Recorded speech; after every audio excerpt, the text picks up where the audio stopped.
Katie, is there a reason why you work with Dr. Luke? Isn't your album about women empowerment? Why are you working with Dr. Luke? Please, Katy.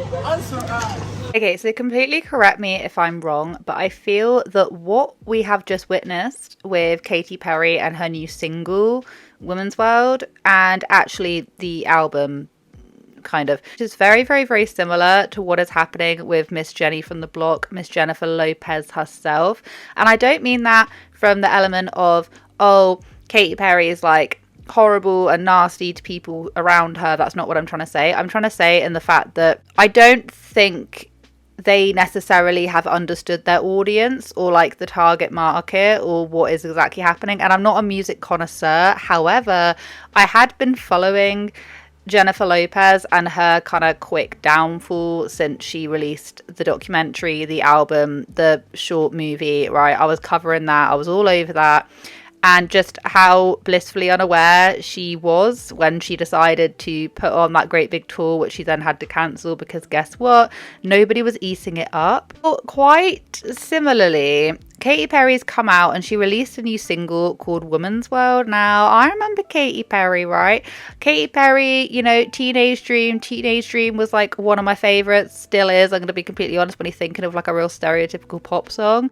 But the thing is that she's come back with a song which no one liked from the get-go. People were already ripping to shreds. People were like, what is this? And to be fair, that was only a snippet and it did end up getting a little bit better.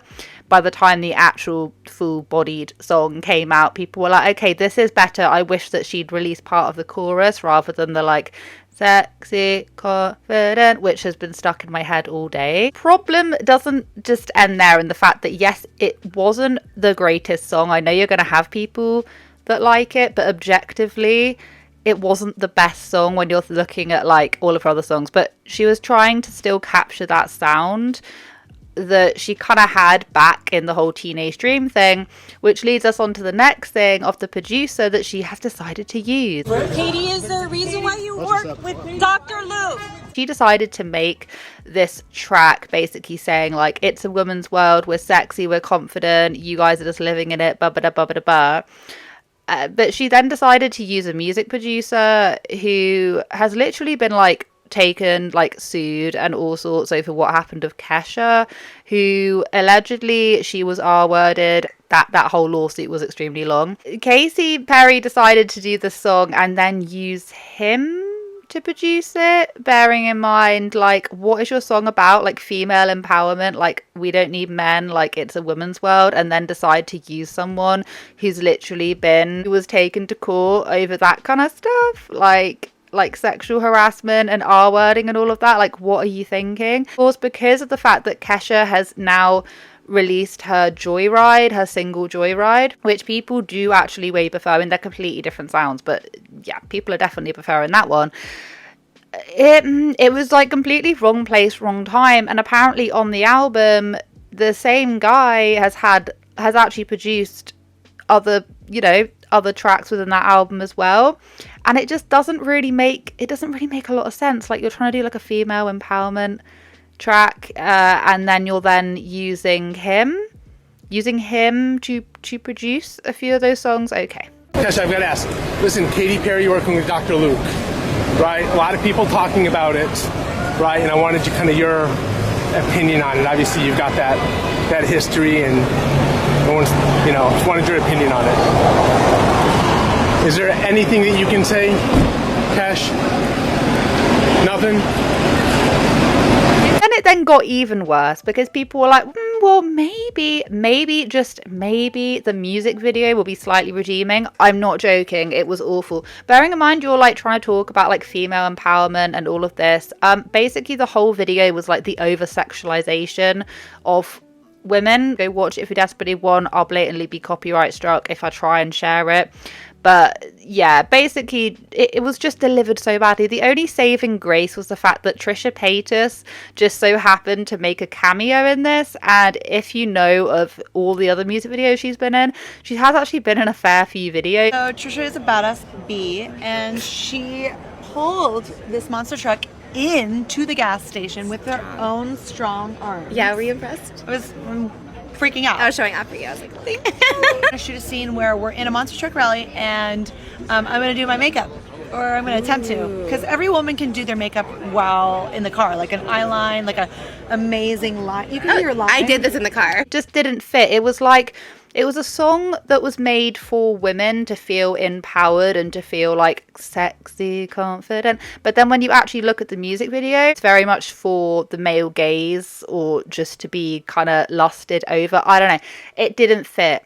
Didn't fit whatsoever. And what didn't help is that she then came out and she did this little bit. It was released on Instagram or something where Katy Perry was like, this is satirical, like this isn't to be taken seriously. You can do it. You go, girl.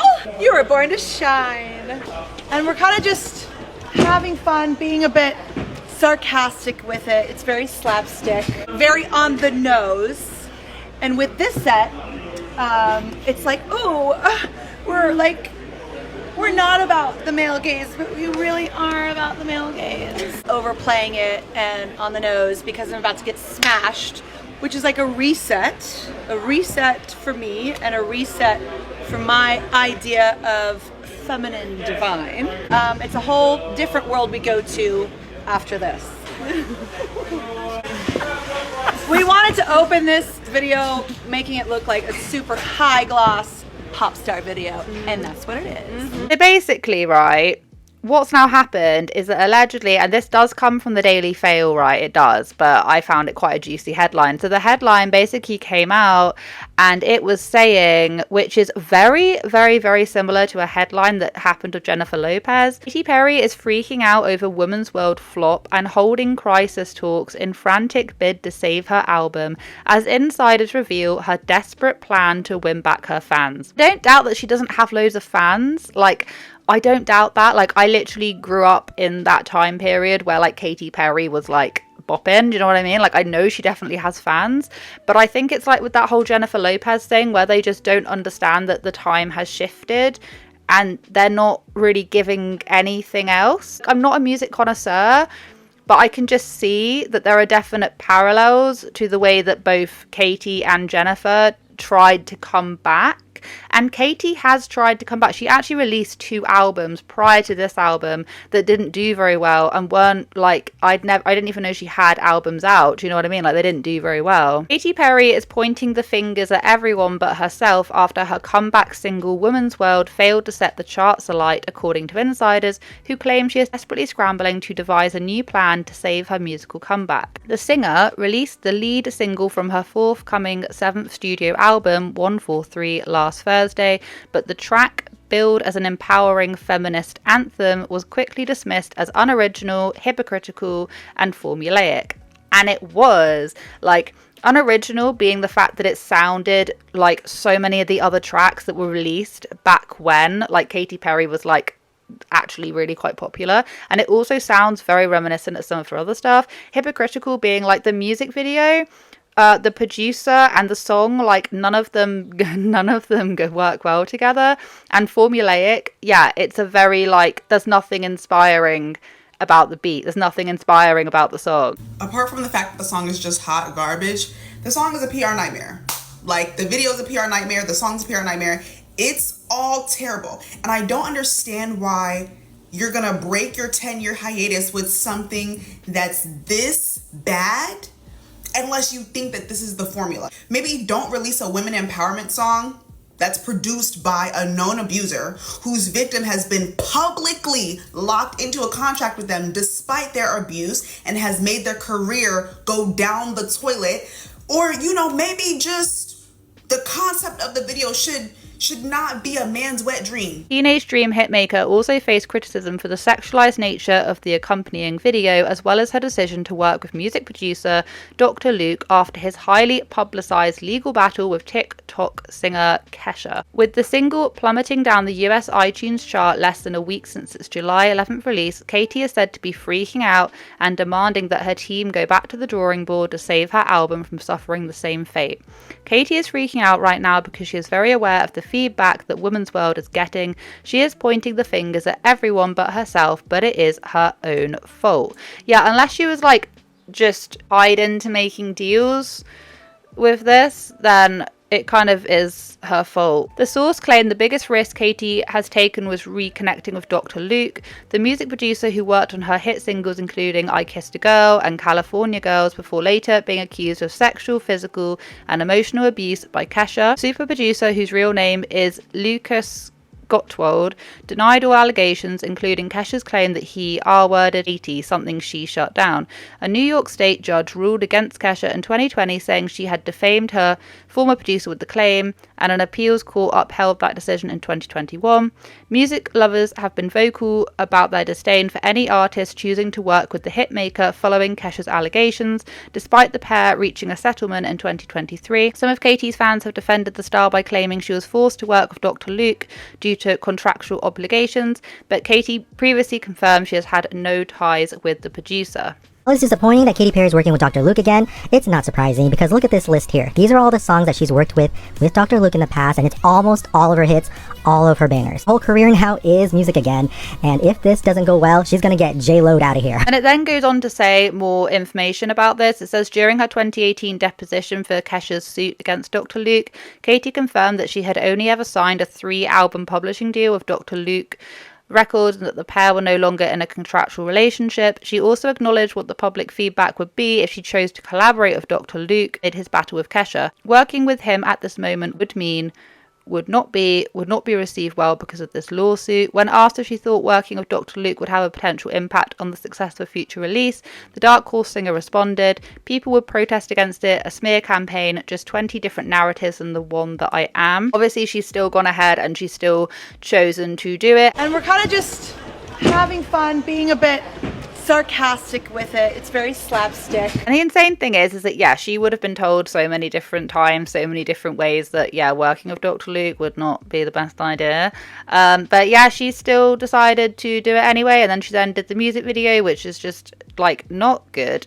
It's just not good. Also, the type of style that she's trying to capture really doesn't make a lot of sense, because she came back and she posted these kind of snapshots which looked very much like Charlie XCX, and I don't know, I agree with a lot of people just kind of knowing that I just don't think she knows like where she's fitting in to everything at the moment, very similar to what Jennifer Lopez has gone through. And we all know how Jennifer Lopez like deals have gone. She's got no more tour. Her Vegas residency was banking on the fact that her tour would sell, which probably isn't going to happen. And yeah, I think people just massively misinterpret after taking a little break just how well they're going to be received. But like I say, I'm not a music mogul, so I got no idea, but that's just what I'm thinking, because I hadn't really heard from Katy Perry in quite a long time. But yeah, that is pretty much all I wanted to say in today's video. I hope you guys wonderful day wherever you are in this world. Take care of each other, take care of yourselves, and I will catch up with you guys in the next video.